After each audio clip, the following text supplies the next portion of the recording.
서늘한 밤 공기가 창호지 문틈으로 스며들어 촛불이 위태롭게 흔들리고 있었는데 그 불빛에 비친 사내의 그림자는 기괴할 정도로 일그러져 마치 벽을 타고 오르는 짐승처럼 보였다.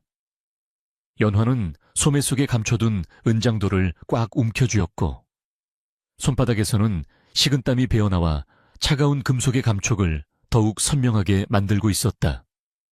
헤헤, 섹시야, 우리 섹시 예쁘다.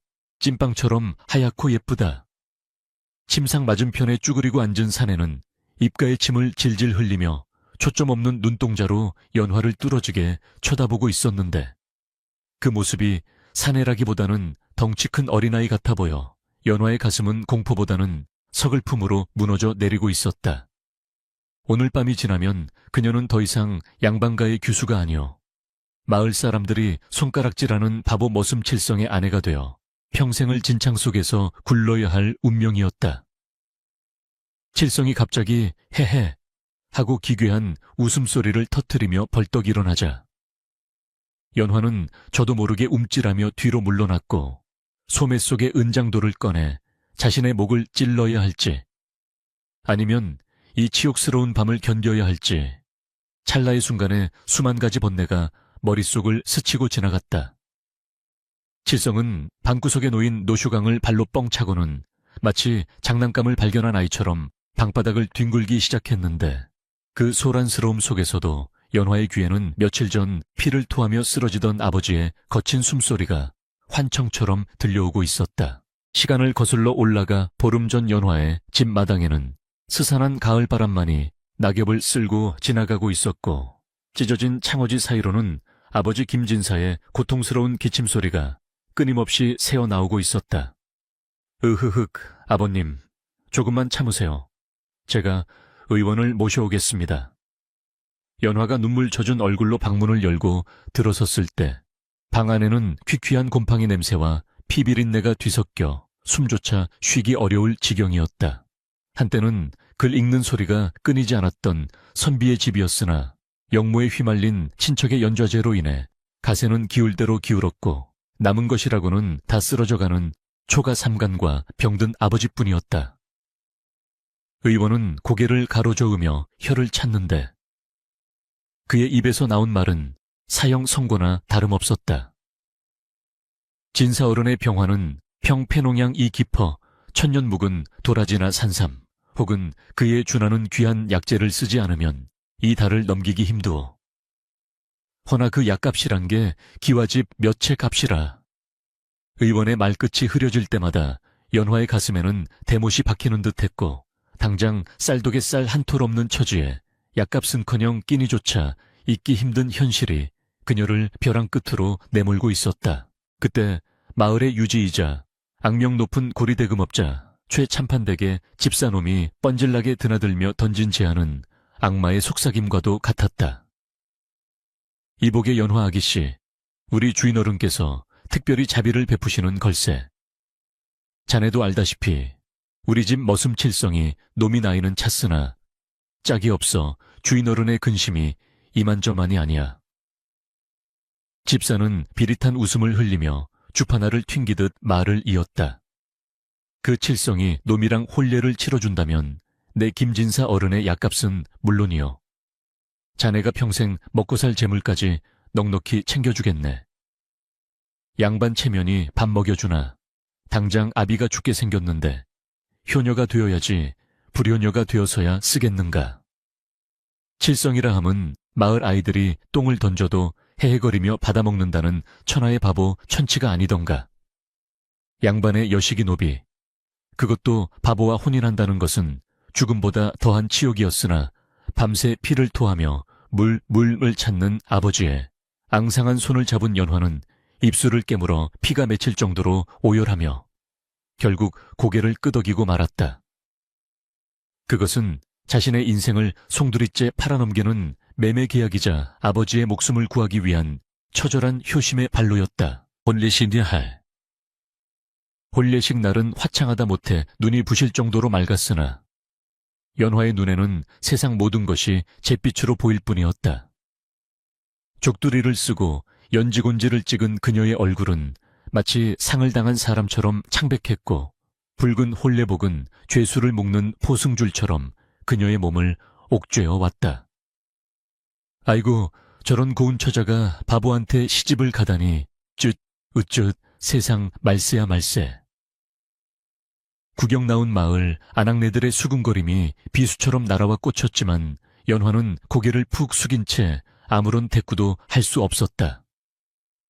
맞은편에 서 있는 신랑 칠성은 사무관대를 삐딱하게 쓰고는 무엇이 그리 좋은지 연신 콧물을 훌쩍거리며 섹시하나 떡 줘, 떡 하고 소리를 질러대어 초래청을 웃음바다로 만들었다. 최참판은 상석에 앉아 거만한 표정으로 그 광경을 즐기고 있었는데 마치 잘 훈련된 원숭이의 재롱을 보는 듯한 눈빛이었다. 연화는 눈물조차 나오지 않는 절망 속에서 맞절을 올렸고 칠성은 절을 하다가 중심을 잃고 꽈당 넘어지는 바람에 또다시 폭소가 터져 나왔다. 그 순간 연화는 땅이 갈라져 자신을 삼켜버리기를 간절히 기도했으나 야속한 하늘은 맑고 푸르기만 했다. 다시 현재로 돌아와 신방의 촛불은 이제 심지만 남은 채 꺼져가고 있었고 칠성의 기이한 행동은 멈출 기미가 보이지 않았다. 그는 갑자기 벗어놓은 족두리를 집어들더니 자신의 머리에 쓰고는 나 예쁘지, 나도 섹시할래 하며 방 안을 공중공중 뛰어다녔다.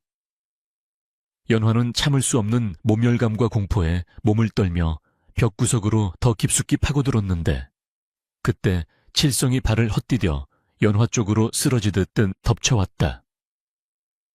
악! 연화가 짧은 비명을 지르며 은장도를 빼들려던 찰나 칠성의 무거운 몸뚱이가 그녀를 짓눌렀고 투박하고 거친 손이 그녀의 어깨를 감싸 안았다. 남자의 땀냄새와 흙내음이 확 풍겨오자 연화는 눈을 질끈 감으며 최악의 상황을 상상했다. 이대로 바보에게 유린당하느니 차라리 혀를 깨물고 죽으리라. 다짐하며 입을 벌리는 순간 귓가에 들려온 것은 거친 숨소리가 아니었다. 스위스. 아주 짧고 낮은 그러나 분명히 의식이 담긴 그 소리에 연화는 번개에 맞은 듯 온몸이 굳어버렸다. 잘못 들은 것일까? 그녀가 살며시 눈을 뜨자 바로 코앞에 칠성의 얼굴이 있었다. 헝클어진 머리카락 사이로 보이는 그의 눈동자는 방금 전까지 보여주던 그 흐리멍덩한 눈빛이 아니었다. 어둠 속에서도 짐승처럼 형형하게 빛나는 깊고도 서늘한 눈빛이 그녀를 응시하고 있었다. 하지만 그 찰나의 순간은 눈 깜짝할 새에 지나갔고 칠성은 다시 헤헤 섹시 냄새 좋다 엄마 냄새 난다 하며 침을 흘리는 바보의 얼굴로 돌아와 있었다. 그는 연화의 옷고름을 풀려는 듯 손을 뻗었다가 이내 끈을 획 잡아당기는 대신 그녀의 겉옷 매무새를 툭툭 쳐서 정리해주고는 옆으로 털썩 누워버렸다. 아함, 졸리다 칠성이 잘래불 끄면 귀신 나온다. 칠성은 마치 아무 일도 없었다는 듯 등을 돌리고 코를 골기 시작했는데 그 코 골아 떨어지는 소리가 어찌나 우렁찬지 방바닥이 울릴 지경이었다. 연화는 멍하니 앉아 꺼져가는 촛불을 바라보며 자신의 감각을 의심했다. 방금 들은 그 쉿 소리는 환청이었을까? 아니면 저 바보가 우연히 낸 소리였을까 하지만 그녀의 어깨를 감쌌던 손길은 투박했지만 묘하게도 그녀를 보호하려는 듯한 조심성이 서려 있었다.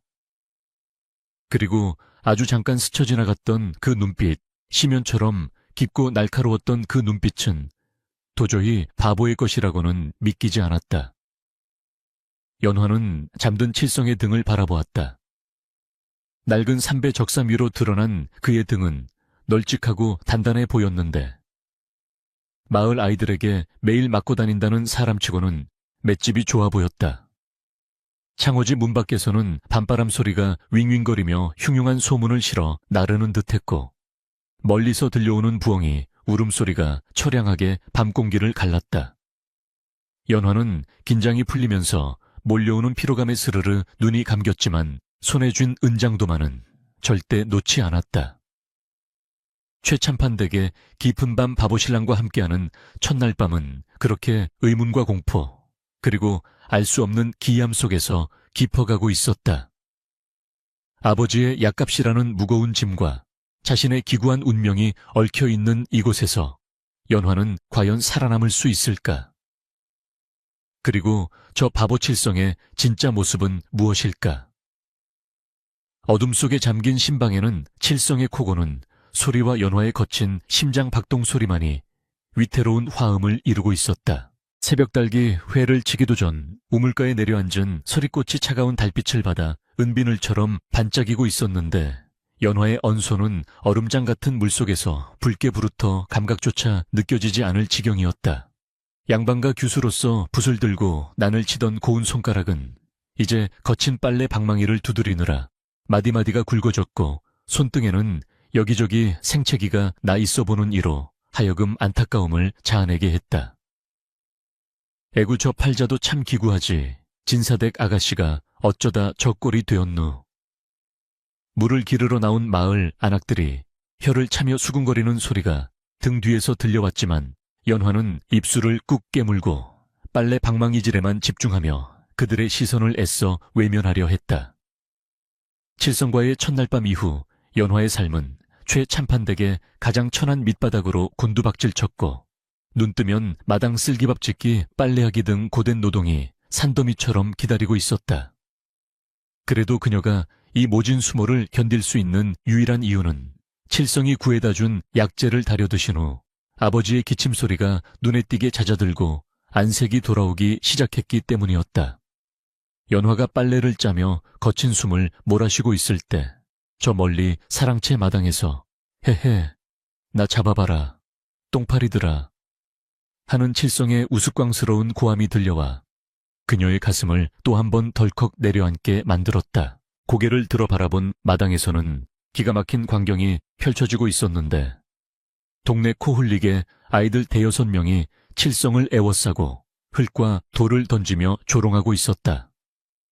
바보 칠성이, 똥개 칠성이 색시 얻었다고 자랑하더니 꼴 좋다.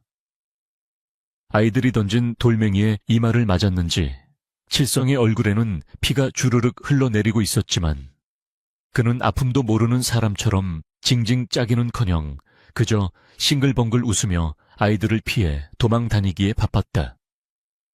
어허, 이 녀석들이 어디 어른에게 행패냐.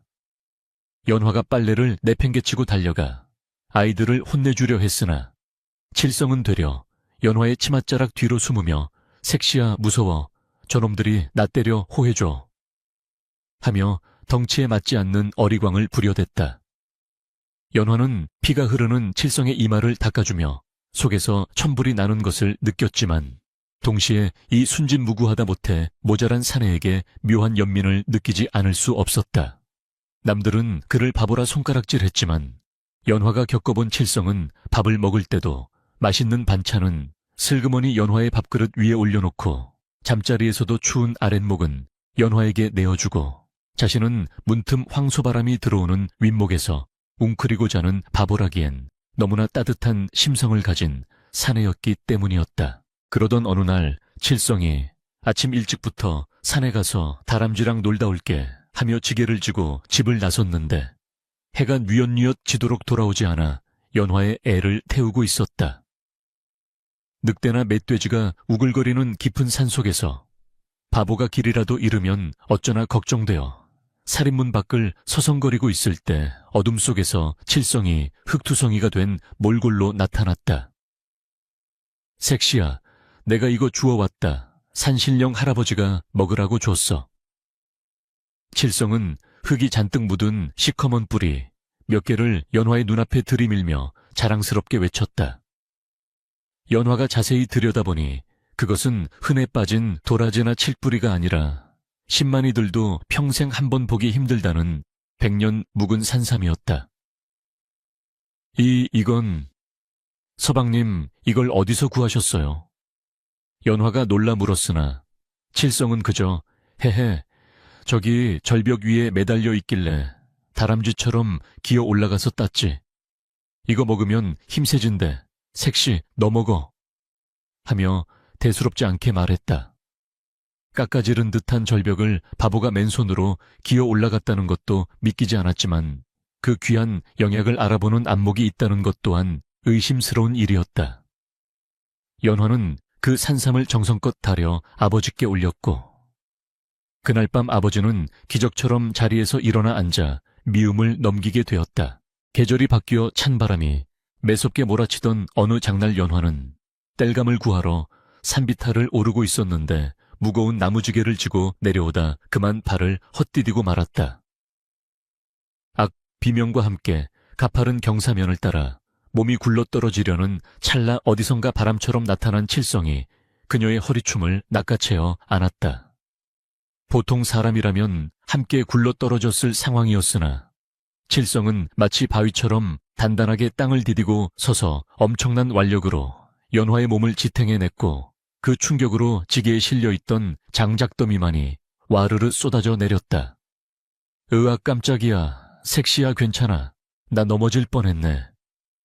칠성은 연화를 안아 올린 직후 짐짓발을 헛디딘 척하며 엉덩방아를 찧었고 아야야 엉덩이 깨지겠다 하며 엄살을 피우기 시작했다. 그러나 연화는 보았다. 그녀를 낚아채던 그 순간 칠성의 팔 근육이 쇠줄처럼 팽팽하게 솟아올랐던 것과 중심을 잡기 위해 땅을 짚었던 그의 발이 흙바닥을 깊게 파고들 정도로 강력한 힘을 발휘했음을 말이다. 바보의 탈을 쓰고 있었지만 위급한 순간에 발현되는 그의 무시무시한 신체 능력은 결코 우연이나 실수로 치부할 수 없는 수준이었다. 의심은 꼬리에 꼬리를 물고 이어졌다. 최참판되게 악질 마름 소작인을 관리하는 사람, 인 베가놈이 연화에게 흑심을 품고 치근덕거리기 시작한 것도 그 즈음이었다. 어느 날 헛간에서 곡식을 정리하던 연화에게 베가가 다가와 끈적한 눈빛으로 손목을 잡아채며 수작을 걸어왔다. 새색시 바보랑 사느라 밤이 외롭지 않아 이 오라버니가 진정한 사내의 정을 알려줄까. 연화가 기겁하며 뿌리치려 했으나 남자의 힘을 당해낼 재간이 없었고 공포에 질려 소리조차 지르지 못하고 있을 때였다. 갑자기 헛간 천장에 매달려 있던 묵직한 쇠스랑이 툭 떨어지며 베가의 머리 바로 옆 쌀가마니에 퍽 하고 박혔다. 으악 뭐야. 베가가 혼비백산하여 뒤로 자빠졌고 헛간 문이 열리며 칠성이 어라 쥐잡으려고 돌 던졌는데 빗나갔네. 헤헤 아저씨 거기서 뭐해요. 쥐랑 뽀뽀해요. 하며 멍청한 표정으로 서 있었다. 베가는 노발대발하며 칠성을 때리려 들었지만 칠성은 요리조리 피하며 베가의 다리를 슬쩍 걸었고 베가는 제풀에 넘어져 걸음통에 얼굴을 쳐박고 말았다. 우연처럼 보였지만 그 쇠스랑이 떨어진 각도나 베가의 다리를 건 타이밍은 소름 끼칠 정도로 정교했다. 연화는 걸음범벅이 된 채 씩씩거리는 베가를 뒤로 하고 칠성의 손에 이끌려 나오면서 자신의 손을 잡고 있는 이 사내의 손바닥에 굳은 살이 박혀 있대 농사일로 생긴 굳은 살과는 위치가 다르다는 것을 깨달았다. 그것은 검을 쥐는 무인들의 손에나 생긴다는 검지와 엄지 사이에 단단한 굳은 살이었다. 밤이 깊어 칠성이 곤히 잠든 시각 연화는 잠을 이루지 못하고 그의 얼굴을 찬찬히 뜯어보고 있었다. 낮에는 콧물을 흘리며 바보짓을 일삼지만 잠든 그의 얼굴에는 알 수 없는 기품과 서늘한 위엄이 서려 있었다. 연화는 조심스럽게 그의 이마에 맺힌 땀을 닦아주려다 그의 베개 밑에서 삐져나온 낡은 서책 한 권을 발견했다. 바보가 글을 읽을 리 만무하건만 호기심에 떨리는 손으로 책을 꺼내 펼쳐본 연화는 경악을 금치 못했다. 그 책은 단순한 언문 소설책이 아니라 병법과 나라를 다스리는 도리에 대해 논한 지체 높은 선비들이나 읽을 법한 난해한 한문 서적이었던 것이다. 더욱이 책장 곳곳에는 붓으로 꼼꼼하게 적어 넣은 주석들이 있었는데 그 필체는 힘차고 유려하여 명필이라 칭송받던 돌아가신 할아버지의 글씨보다도 훨씬 뛰어났다. 설마 글을 아시는 겁니까? 연화의 입에서 탄식 같은 혼잣말이 새어나왔다. 그때였다.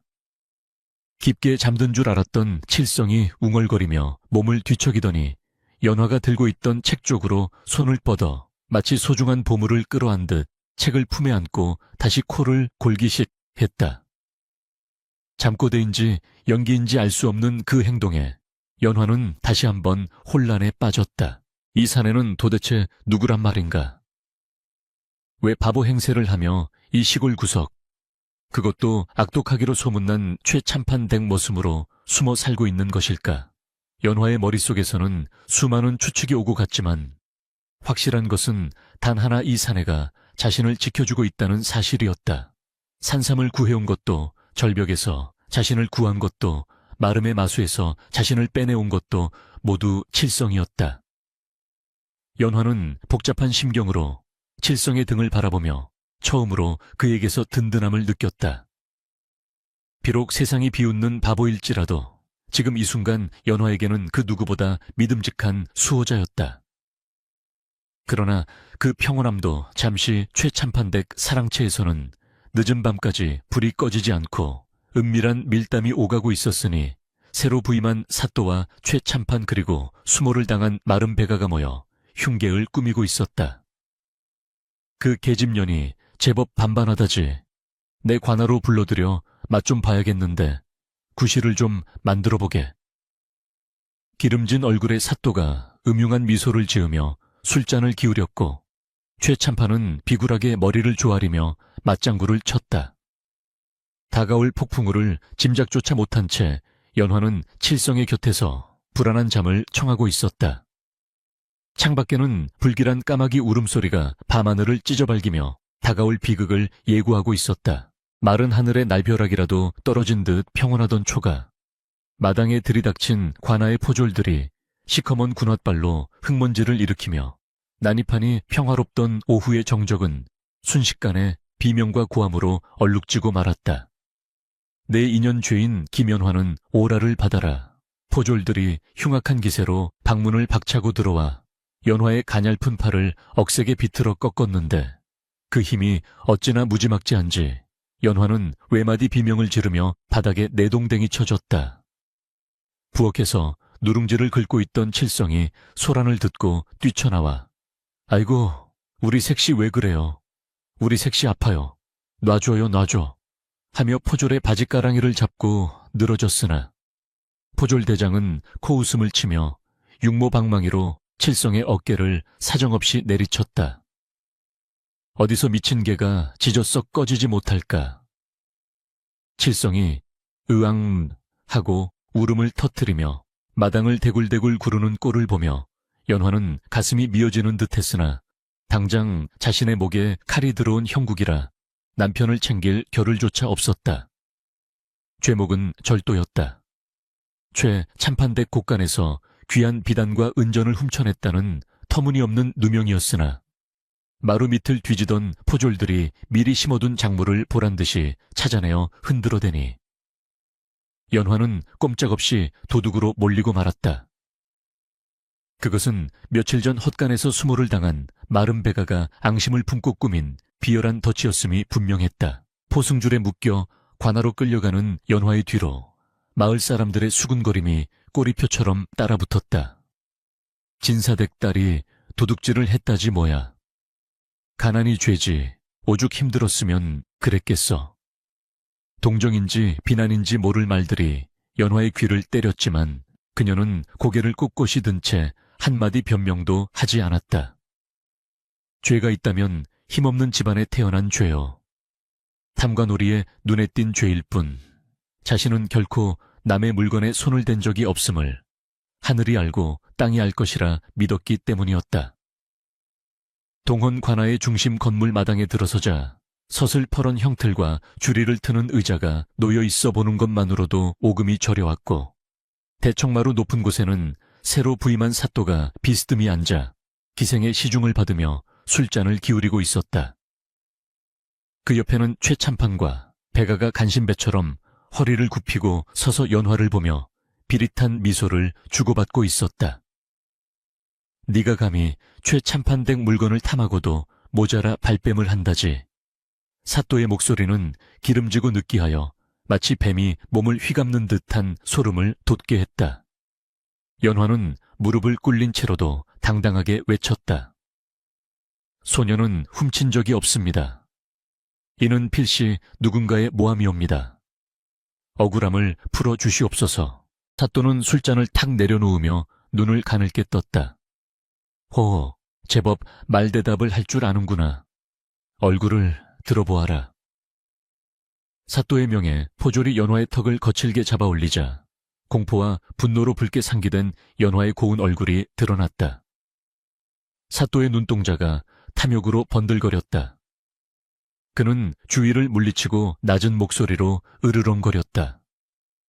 내 죄는 죽어 마땅하나 내 너의 미색을 보아 특별히 살기를 열어주마. 지금이라도 내 수청을 들겠다고 약조한다면 이 모든 죄를 덮어주고 호의호식하게 해주겠다. 허나 거절한다면 네 아비는 물론이요, 저 바보 남편 놈까지 능지처참을 당하게 될 것이다. 그것은 재판이 아니라 협박이자 거래였다. 연화의 눈에서 주르륵 눈물이 흘러내렸다. 병든 아버지와 바보 남편의 목숨을 담보로 자신의 몸을 요구하는 이 짐승 같은 자들 앞에서 그녀는 혀를 깨물고 죽고 싶은 충동을 느꼈다. 그러나 그녀는 입술을 깨물어 피를 내며 단호하게 대답했다. 굶어 죽을지언정 짐승의 첩이 되지는 않겠습니다. 차라리 저를 죽여주십시오. 사또의 얼굴이 불그락푸르락해지며 분노로 일그러졌다. 이 독한 년 전년을 당장 하옥하라. 내일 날이 밝는 대로 주리를 틀어 뼈를 으깨버릴 것이다. 차디찬 감옥 바닥에 내동댕이 쳐진 연화는 썩은 지푸라기 냄새와 쥐들이 찍찍거리는 소리 속에서 무릎을 감싸 안고 오열했다. 밖에는 칠흑 같은 어둠이 깔렸고 멀리서 들려오는 야경꾼의 딱딱이 소리만이 처량하게 울려 퍼졌다. 아버지의 약은 누가 다려드릴까? 바보 칠성은 밥이나 제대로 먹고 있을까? 걱정이 꼬리에 꼬리를 물었지만 그녀가 할 수 있는 일이라고는 차가운 벽에 기대어 흐느끼는 것뿐이었다. 옥사 안으로 스며드는 달빛이 감옥 창살 그림자를 길게 들이우며 그녀의 얼굴을 가로질렀고 연화는 그 그림자가 마치 자신의 목을 조르는 밧줄처럼 느껴져 몸서리쳤다. 자신이 지키려 했던 양반의 자존심과 정절이 과연 가족의 목숨보다 귀한 것일까 하는 회의감이 밀려왔지만 이미 엎질러진 물이었다.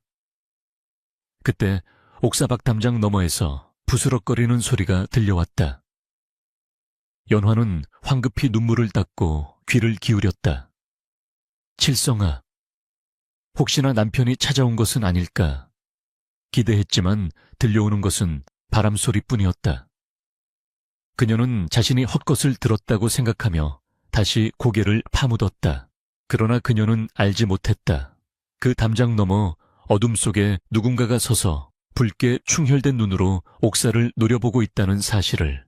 관아 뒤편 인적 드문 대나무 숲속에는 칼바람이 불어와 대나무 잎들이 서로 부대끼며 기괴한 비명 같은 소리를 내고 있었다.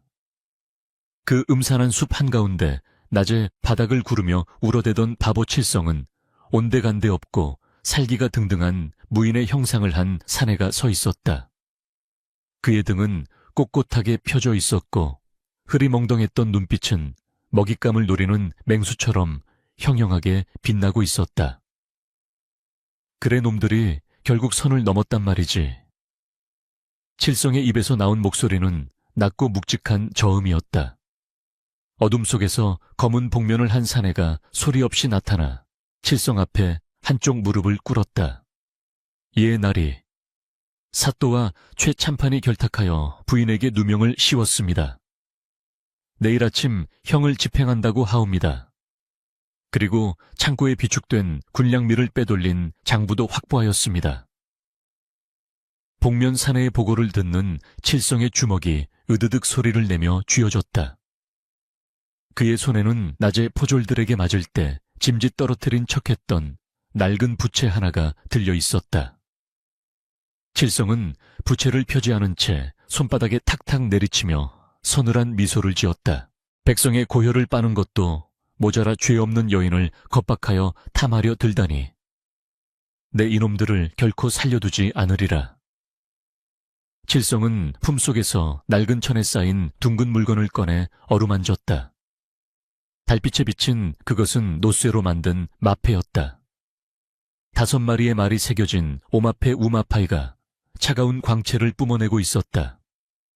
그는 왕의 밀명을 받고 지방의 탐관오리를 감찰하러 내려온 암행어사 이몽룡이었던 것이다. 신분을 숨기기 위해 바보 행세를 하며 최참판댁에 잠입하여 증거를 모아왔으나 이제는 더 이상 숨을 이유가 없었다. 사랑하는 여인이 자신을 짐승이 아닌 사람으로 대해준 유일한 여인이 차가운 감옥에서 떨고 있다는 사실이 그의 이성을 마비시키고 분노를 끌어오르게 했다. 상두야, 모든 준비는 끝났느냐? 끝났느냐? 칠성이 묻자 복면 사내가 고개를 조아렸다. 예, 역졸들을 배치하였고 놈들의 도주로도 차단하였습니다. 명령만 내리시면 관아를 들이칠 것입니다. 칠성은 고개를 들어 관아 쪽을 바라보았다. 멀리서 불 켜진 동원의 창문이 보였고 그 안에서 들려오는 사또와 최참판의 왁자지껄한 웃음소리가 바람을 타고 전해져 왔다. 그 역겨운 웃음소리가 칠성의 귀에는 놈들의 장례곡처럼 들렸다.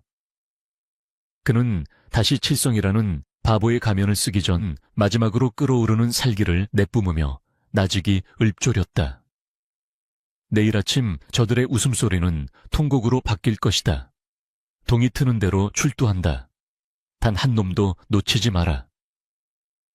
칠성의 명령이 떨어지자 복면 사내는 그림자처럼 사라졌고 홀로 남은 칠성은 대나무 숲을 빠져나와 다시 터벅터벅 관아 쪽으로 걸음을 옮겼다. 하지만 그의 발걸음에는 더 이상 바보의 어설픔이 없었다. 땅을 울리는 묵직한 진동만이 다가올 폭풍을 예고하고 있었다. 그 시각 옥사에 갇힌 연화는 비몽사몽간에 꿈을 꾸고 있었다. 꿈속에서 그녀는 끝없는 벼랑 끝에 서 있었는데 누군가가 그녀의 손을 꽉 잡아주었다. 놀라서 올려다본 그 사람의 얼굴은 칠성이었으나 그가 입고 있는 옷은 남루한 머슴의 옷이 아니라 화려한 관복이었고 가슴에는 흉배가 번쩍이고 있었다. 걱정 마시오 부인, 내가 왔소. 꿈속의 칠성이 따뜻하게 웃어주자 연화는 안도감에 눈물을 흘리며 잠에서 깼다. 눈을 뜨자 여전히 차가운 감옥이었지만 이상하게도 마음 한구석이 든든해지는 것을 느꼈다. 밖에서는 새벽을 알리는 첫닭 울음소리가 들려오고 있었다. 운명의 날이 밝아오고 있었다.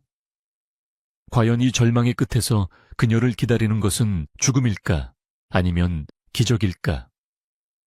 관아의 담장 너머로 서서히 붉은 해가 떠오르고 있었으나 그 빛은 곧 들이닥칠 핏빛 응징을 예고하는 서막과도 같았다.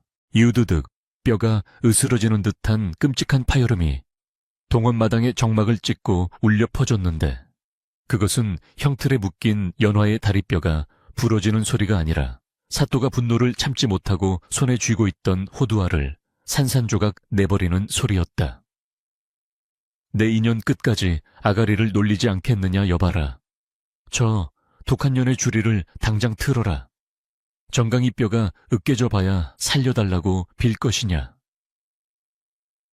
사또의 고함 소리에 형방이 징그러운 미소를 지으며 굵은 몽둥이 2개를 연화의 다리 사이에 끼워 넣었고 구경 나온 백성들은 차마 눈뜨고 볼 수 없어 고개를 돌리거나 긴 한숨을 내쉬며 발을 동동 구를 뿐이었다.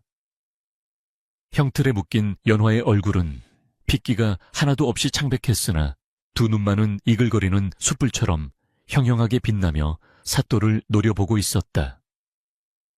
그녀의 입술은 이미 터져 피가 흐르고 있었지만 비명 대신 입술을 꽉 깨물어 삼키는 그 처절한 침묵이 오히려 지켜보는 이들의 가슴을 서늘하게 만들었다. 하늘도 그녀의 억울함을 아는 듯 먹구름이 몰려와 해를 가리고 스산한 바람이 불어와 마당에 흙먼지를 일으키니 마치 귀신이 곡을 하는 듯한 음산한 분위기가 감돌았다. 최참판은 사또의 옆자리에 앉아 부채로 얼굴을 가린 채 비열한 웃음을 흘리고 있었는데 암 그렇고 말고 감히 내 물건을 훔치고도 뻔뻔하게 고개를 쳐들다니 아주 본때를 보여주어야 합니다. 사또나리. 하며 연신 아부를 떨고 있었다. 그 옆에선 마른 배가는 연화의 고통스러워하는 표정을 즐기듯 혀를 낼름거리며 지켜보고 있었다. 형방이 자 들어갑니다 하고 외치며 몽둥이를 비틀기 위해 자세를 잡는 순간 연화는 눈을 질끈 감으며 마음속으로 마지막 기도를 올렸다. 아버님 죄송합니다. 칠성아 부디 밥 굶지 말고 잘 살거라. 다리 사이로 파고드는 끔찍한 압박감이 느껴지며 뼈가 휠듯한 고통이 밀려왔다. 바로 그때였다. 잠깐 그 몽둥이 멈추지 못할까. 쩌렁쩌렁한 고함 소리가 관아의 담장을 넘어 천둥처럼 내리꽂혔다. 형방이 깜짝 놀라 손을 멈추고 고개를 돌리니 관아 정문이 활짝 열리며 누더기 옷을 걸친 사내 하나가 비틀거리며 걸어 들어오고 있었다. 사람들의 시선이 일제히 그 사내에게 쏠렸는데 헝클어진 머리에 콧물을 질질 흘리며 해벌쭉 웃고 있는 꼴이 영락없는 바보 칠성이었다. 헤헤, 사또 아저씨, 우리 섹시 아야해요. 때리지 마요. 내가 떡 줄게. 이거 먹고 화 풀어요. 칠성은 품속에서 흙 묻은 떡덩어리를 꺼내 사또 쪽으로 던지는 신용을 하며 마당 한가운데로 뛰어들었다. 긴장이 감돌던 형장에 난데없이 나타난 바보의 등장에 포졸들은 어이가 없어 멍하니 서 있었고 구경꾼들 사이에서는 아이고 저 칠성이 놈이 제 색시 죽는 줄도 모르고 또 저러네 하는 탄식이 터져나왔다. 사또는 얼굴을 붉히며 버럭 소리를 질렀다. 저 미친놈이 여기가 어디라고 감히 행패냐 여봐라. 당장 저놈을 끌어내어 매우 쳐라. 아니 저놈도 공범이니라. 저놈도 당장 형틀에 묶어라. 포졸들이 몽둥이를 들고 칠성에게 달려들었고 배가는 잘 걸렸다. 이놈 오늘 내 놈 제삿날인 줄 알아라 하며 칠성의 멱살을 잡으려 달려들었다. 그러나 그 순간 기이한 일이 벌어졌다. 배가의 손이 칠성의 옷깃에 닿기도 전에 칠성의 눈빛이 순식간에 돌변하더니 바보처럼 굽어있던 허리가 꼿꼿하게 펴졌다. 그는 날렵한 동작으로 배가의 손목을 낚아채 비틀어버리고는 발을 들어 배가의 명치를 걷어찼다. 억! 배가가 외마디 비명과 함께 저 멀리 헌병대 깃발 아래로 처박혔다. 순식간에 벌어진 일에 사또와 최참판 그리고 포졸들이 얼어붙은 듯 멈춰섰다. 칠성은 더 이상 콧물을 흘리는 바보가 아니었다. 그는 천천히 아주 천천히 고개를 들어 사또를 정면으로 응시했는데 그 눈빛에서는 서리빨 같은 살기가 뿜어져 나와보는 이를 압도했다. 칠성은 품속 깊은 곳에서 낡은 천에 쌓인 묵직한 물건을 꺼내어 머리 높이 치켜들었다. 햇살이 구름 사이를 뚫고 나와 그가 든 물건을 비추니 5마리의 말이 새겨진 노소에 마패가 찬란한 황금빛을 발하며 번쩍였다. 암행어사 출두야. 칠성의 입에서 터져나온 사자후와 같은 외침은 관아의 기와장을 날려버릴 듯 강렬했다. 그와 동시에 잠잠하던 관아의 사방팔방에서 암행어사 출두야. 역졸들은 들어라. 죄인들을 포박하라. 하는 함성이 지축을 흔들며 터져나왔다. 대나무 숲과 담장 너머 그리고 구경꾼들 틈에 숨어있던 수십 명의 역졸들이 육모방망이와 포승줄을 들고 벌떼처럼 쏟아져 들어왔다.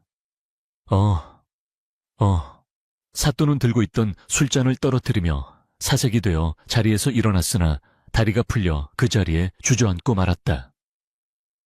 최참판은 쥐구멍을 찾는 쥐새끼처럼 당황하여 도망치려 했으나 이미 역졸들이 퇴로를 차단하고 있었다. 관아는 순식간에 아수라장이 되었다. 포졸들은 저항 한번 못해보고 무기를 버리고 투항했고 도망치던 배가는 역졸의 발에 걸려 넘어져 포승줄에 묶이는 신세가 되었다. 칠성은 뚜벅뚜벅 걸어 대청마루 위로 올라갔다. 그의 발걸음 하나하나가 사또의 심장을 짓밟는 듯 했다. 칠성은 사또가 앉아있던 의자를 발로 걷어차버리고 그 자리에 위엄 있게 섰다. 본관 사또는 듣거라. 너는 조정의 녹을 먹는 관리로서 백성을 보살피기는커녕 탐관오리와 결탁하여 재물을 탐하고 죄 없는 백성을 모함하여 사리사욕을 채웠으니 그 죄가 하늘에 닿고 땅을 울린다. 칠성의 목소리는 쩌렁쩌렁 울렸고 사또는 덜덜 떨며 바닥에 머리를 쳐박았다. 아이고, 어사또 날이 죽을 죄를 지었습니다. 한 번만 용서해 주십시오. 최참판 역시 옆에서 손이 발이 되도록 빌며 저는 아무것도 모릅니다. 다 저 사또놈이 시킨 일입니다. 하며 서로에게 죄를 떠넘기기에 바빴다. 칠성은 차가운 눈으로 그들을 내려다보며 일갈했다. 닥쳐라. 내 놈들의 더러운 입에서 나오는 변명은 듣고 싶지 않다. 여봐라. 저 죄인들을 당장 형틀에 묻고 관아의 창고를 열어 부정하게 축제한 재물을 백성들에게 나눠주어라. 역졸들이 사또와 최참판 배가를 끌어내어 형틀에 묶는 동안 칠성은 급히 형틀에 묶여있는 연화에게로 달려갔다. 그는 직접 칼을 꺼내 연화의 몸을 올가매고 있던 포승줄을 끊어내고 멍이 든 그녀의 팔다리를 조심스럽게 어루만졌다. 부인, 늦어서 미안하오. 내 너무 늦게 왔어. 칠성의 목소리는 방금 전 호령하던 위엄 있는 목소리가 아닌 한없이 부드럽고 떨리는 목소리였다. 연화는 멍하니 칠성을 올려다보았다. 눈앞에 있는 이 사내는 분명 자신의 남편 칠성이었으나 그 기품 있고 허낭한 모습은 낯설기 그지없었다. 그러나 그 따뜻한 손길과 걱정 어린 눈빛만은 자신이 알던 그 칠성이 맞았다. 서방님, 정말 서방님이십니까? 연화의 목에서 메마른 소리가 새어나왔다. 칠성은 흙투성이가 된 연화의 손을 자신의 뺨에 갖다 대며 고개를 끄덕였다. 그렇소. 내가 당신의 지압이 이몽룡이오. 그동안 바보 행세를 하며 당신을 고생시킨 죄 평생을 다해 갚겠소. 그제야 연화의 눈에서 참았던 눈물이 봇물 터지듯 쏟아져 나왔다. 그것은 안도감과 억울함, 그리고 기쁨이 뒤섞인 뜨거운 눈물이었다. 칠성 아니 이몽룡은 연화를 와락 껴안았다. 관아 마당을 가득 메운 백성들은 그 모습을 보며 환호성을 질렀다. 암행어사 만세. 우리 연화 아이씨 만세.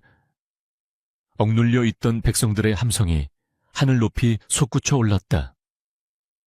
한편 형틀에 묶인 사또와 최참판은 곤장을 맞으며 비명을 질러댔는데 그 소리는 백성들의 환호성에 묻혀 개 짖는 소리보다 못하게 들릴 뿐이었다. 이몽룡은 연화를 부축하여 일으키며 말했다. 이제 모든 것이 끝났소. 집으로 갑시다. 아버님께서 기다리시오. 연화는 눈물이 그렁그렁한 눈으로 고개를 끄덕였다. 그녀의 발걸음은 절뚝거렸으나 그녀를 부축하는 남편의 팔은 그 어느 때보다 단단하고 든든했다. 그러나 사건은 거기서 끝이 아니었다. 관아의 창고가 열리고 장부들이 쏟아져 나오자 그동안 최참판과 사또가 저지른 악행의 증거들이 낱낱이 드러났다. 고리대금 장부에는 백성들의 피눈물이 서려 있었고 굴량미 횡령 장부에는 나라의 기강을 흔든 흔적이 역력했다. 이몽룡은 그 자리에서 즉시 추상 같은 판결을 내렸다. 죄인 최가는 가산을 정몰하여 빈민구제에 쓰고 그 일족을 관노로 삼는다. 죄인 사또는 파직하고 한양으로 압송하여 의금부에서 국문을 받게 하라. 백성들은 발을 구르며 통쾌해했고 오랫동안 마을을 짓누르던 검은 그림자가 걷히는 순간이었다. 마른 배가는 군장을 맞으며 한 번만 살려주십시오 칠성, 아니 어사또 나리 하고 울부짖었으나 이몽룡은 눈길 한 번 주지 않았다. 소동이 가라앉고 해가 뉘엿뉘엿 질 무렵 이몽룡은 관복으로 갈아입지 않고 여전히 칠성의 누더기 옷을 걸친 채 연화와 함께 집으로 향했다. 연화가 물었다. 어찌하여 관복을 입지 않으십니까? 이몽룡은 빙그레 웃으며 대답했다. 내 옷은 이것이 가장 편하오. 그리고 당신에게는 어사또 이몽룡이 아니라 당신의 남편 칠성으로 남고 싶소. 적어도 집에 도착할 때까지는 말이오. 그의 말에 연화의 얼굴의 수줍은 홍조가 피어올랐다. 두 사람이 걸어가는 길 뒤로 붉은 노을이 아름답게 깔리고 있었다. 그 길은 고통과 시련의 길이 아닌 새로운 희망과 행복으로 이어지는 길이었다. 하지만 연화의 마음 한구석에는 여전히 떨림이 남아 있었다. 바보 칠성이 아닌 고귀한 신분의 이몽룡과 자신이 과연 어울릴 수 있을까 하는 일말의 불안감이었다. 그런 그녀의 마음을 읽기라도 한 듯 이몽룡은 잡은 손에 더욱 힘을 주었다. 마치 절대 놓지 않겠다는 무언의 약속처럼 매서운 칼바람이 휩쓸고 지나간 자리에 어느덧 따스한 훈풍이 불어오니 피비린내가 진동하던 관아의 마당에도 가난과 서름으로 얼룩졌던 연화의 초가집 담장 밑에도 어김없이 봄은 찾아왔다. 겨우내 앙상했던 매화나무 가지에는 팝콘처럼 하얀 꽃망울이 터져 그윽한 향기를 뿜어내고 있었고, 처마 및 제비집에서는 강남 갔던 제비가 돌아와 지저귀는 소리가 경쾌하게 울려 퍼졌다. 에헴, 공자왈, 맹자왈. 열려진 사랑방 문틈으로는 김진사의 글 읽는 소리가 낭낭하게 흘러나오고 있었다. 칠성 안이 이몽룡이 구해온 신비한 약초 덕분에 김진사의 폐병은 씻은 듯이 나았고, 헬쑥하던 얼굴에는 다시금 양반의 기품과 혈색이 감돌고 있었다. 연화는 부엌에서 쑥국을 끓이며 그 평화로운 풍경을 바라보았다. 솥뚜껑 사이로 피어오르는 구수한 된장 냄새와 쑥 향기가 어우러져 코끝을 간지럽히니 지난날의 고통이 마치 꿈만 같아 눈시울이 시큰해졌다. 그러나 그녀의 마음 한구석에는 여전히 해결되지 않은 불안감이 또아리를 틀고 있었으니 그것은 바로 자신의 지압이 이몽룡 때문이었다. 방 안에는 이제 누더기 옷을 벗고 정갈한 옥색 도포를 차려입은 이몽룡이 앉아 있었다. 각근을 단정히 메고 서책을 넘기는 그의 모습은 콧물을 흘리며 마당을 뛰어다니던 바보 칠성과는 전혀 다른 사람처럼 낯설고 고귀해 보였다. 연화가 조심스럽게 다과상을 들고 방으로 들어서자 이몽룡은 읽던 책을 덮고 따뜻한 미소로 그녀를 맞이했다. 부인 이리 와서 앉으시오. 그의 목소리는 부드러웠으나 거역할 수 없는 위엄이 서려 있었다. 연화는 다소곳이 앉아 고개를 숙였다. 나리 소첩이 감히 나리와 겸상을. 그녀가 말끝을 흐리자 이몽룡은 가볍게 혀를 차며 손을 뻗어 연화의 거친 손을 잡았다. 나리라니 며칠 전만 해도 나를 칠성이라 부르지 않았소. 둘만 있을 때는 예전처럼 편하게 대해주시오. 내게 당신은 어사또의 부인이기 전에 내 생명의 은인이자 평생의 반려자여. 이몽룡은 연화의 눈을 지그시 바라보며 그동안 숨겨왔던 이야기를 꺼내놓기 시작했다. 내 아버님은 억울한 누명을 쓰고 유배를 가셨고 나는 신분을 숨긴 채 세상을 떠돌며 조정의 비리를 파헤치는 암행어사가 되었소. 바보 행세를 했던 건 사람들의 가장 밑바닥 본성을 보기 위함이었지. 그는 씁쓸한 표정으로 찻잔을 만지작거렸다. 바보의 눈으로 본 세상은 참혹했소. 힘 있는 자들은 약한 자를 짓밟고 가진 자들은 더 가지지 못해 안달이었지. 내게 돌을 던지던 아이들, 밥그릇을 걷어차던 어른들. 그들 모두가 내게는 살아있는 지옥이었어. 이몽룡의 목소리가 잠시 떨렸다. 헌데 그 지옥 속에서 유일하게 나를 사람으로 대해준 이가 바로 당신이었어. 모두가 나를 짐승 취급할 때 당신만은 내게 따뜻한 밥을 지어주고 더러운 얼굴을 닦아주었어. 당신이 바보 칠성에게 보여준 그 연민과 사랑이 복수심에 불타던 내 마음을 녹이고 다시 사람을 믿게 만들었어. 연화의 눈에서 눈물이 주르륵 흘러내렸다. 그녀는 자신이 바보 남편을 챙긴 것은 그저 도리라고 생각했지. 그것이 누군가의 구원이 될 줄은 꿈에도 몰랐던 것이다.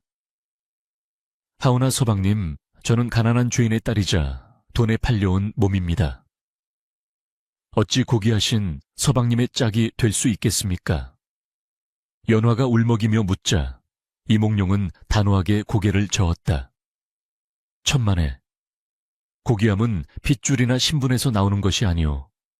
진흙탕 속에서도 물들지 않고 피어나는 연꽃처럼 그 모진 시련 속에서도 효심과 정절을 잃지 않은 당신이야말로 세상 그 누구보다 고귀한 여인이오.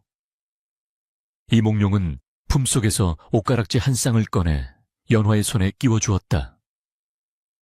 이것은 내 어머니의 유품이오. 이제 우리는 한양으로 올라갈 것이오. 그곳에서 당신과 함께 백성의 아픔을 어루만지며 살고 싶소. 부디 나의 청을 거절하지 말아주시오. 연화는 흐르는 눈물을 닦으며 천천히 고개를 끄덕였다.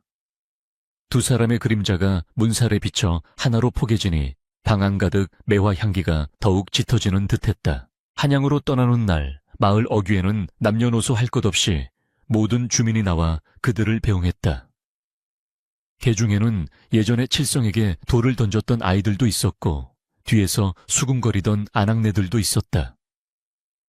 그들은 모두 부끄러움에 고개를 들지 못하고 쭈뼛거리고 있었다. 이몽룡은 그들을 나무라는 대신 아이들의 머리를 하나하나 쓰다듬어주며 말했다. 너희가 던진 것은 돌이 아니라 너희 마음속에 있던 편견이었다. 앞으로는 겉모습으로 사람을 판단하지 말고 그 안에 담긴 진심을 보려무나. 아이들은 울먹이며 잘못했습니다, 어사 아저씨 하고 고개를 조아렸다. 몰수된 최참판의 재산으로 쌀을 배급받은 마을 사람들은 눈물을 흘리며 어사또 만세, 연화 아씨, 만세를 외쳤다. 연화는 아버지 김진사를 가마에 모시고 자신은 이몽룡이 내민 손을 잡고 말에 올랐다. 고개를 넘어가는 그들의 뒤로 이제는 악인들이 사라지고 평화가 찾아온 마을이 아늑하게 내려다 보였다. 세월은 유수와 같이 흘러 10수년이 지났다. 한양 북촌의 아담하지만 기품 있는 기와집 마당 백발이 성성해진 이몽룡과 연화가 툇마루에 나란히 앉아 차를 마시고 있었다. 마당에서는 그들을 꼭 닮은 손주들이 뛰어놀고 있었는데 술래잡기를 하는지 할아버지 할머니 저 좀 숨겨주세요 하며 까르르 웃는 모습이 옛날 칠성이 바보 흉내를 내던 모습과 겹쳐져 이몽룡의 입가에 미소를 자아냈다. 이제 이몽룡은 조정의 높은 벼슬아치가 되었으나 여전히 청렴결백하여 바보대감이라는 별명으로 불리고 있었다. 자신의 이익을 챙기는 데에는 바보처럼 어수룩하지만 백성을 위하는 일에는 물불을 가리지 않는다 하여 붙여진 영광스러운 별명이었다. 연화 역시 부인들의 사교 모임보다는 빈민구제에 앞장서며 덕망 높은 안방마님으로 칭송받고 있었다. 분 기억나시오? 우리가 처음 만났던 그날 밤 말이오. 이몽룡이 찻잔을 내려놓으며 물었다. 연화는 고운 주름이 진 얼굴로 수줍게 웃으며 대답했다. 어찌 있겠습니까? 제 평생 가장 무섭고도 가장 운명적이었던 밤인걸요. 이몽룡은 연화의 어깨를 감싸 안으며 하늘을 올려다보았다. 둥근 보름달이 두 사람을 비추고 있었다. 그때 내가 당신에게 반한 것은 당신이 내어준 밥상 때문이 아니라 떨면서도 나를 지키려 했던 그 은장도 같은 기계와 따뜻한 마음 때문이었소. 내 평생 당신을 만나 사람답게 사는 법을 배웠소. 연화는 남편의 손등에 자신의 손을 포개며 나직이 속삭였다. 서방님 덕분에 저 또한 껍데기가 아닌 진심을 보는 법을 배웠습니다. 다음 생에도 그 다음 생에도 다시 만나면 그때도 저를 찾아와 주시겠습니까? 비록 바보의 탈을 쓰고 오신다 해도 저는 단번에 서방님을 알아볼 것입니다. 바람이 불어와 마당의 목련 꽃잎을 흩날리니 하얀 꽃비가 두 사람의 머리 위로 축복처럼 쏟아져 내렸다. 검은 머리 팥불이 되도록이라는 혼인 서약처럼 두 사람은 긴 세월을 서로 의지하며 험한 세상을 건너왔고 이제는 진정한 동반자로서 평온한 노후를 맞이하고 있었다. 세상 사람들은 겉모습에 현혹되어 진실을 보지 못하고 재물과 권력에 눈이 멀어 사람의 가치를 잊고 살아가기 일수다. 허나 진정한 보석은 진흙 속에 묻혀 있어도 그 빛을 잃지 않는 법이며, 사람의 향기는 화려한 비단옷이 아니라 그 마음의 깃든 덕에서 나오는 것임을, 바보 머슴칠성과 효녀 연화의 이야기는 우리에게 소리 없이 전해주고 있다. 밤이 깊어가고 행복한 웃음소리가 담장을 넘어 온 세상에 퍼져나가니 이것이야말로 하늘이 내린 최고의 해피엔딩이 아니겠는가.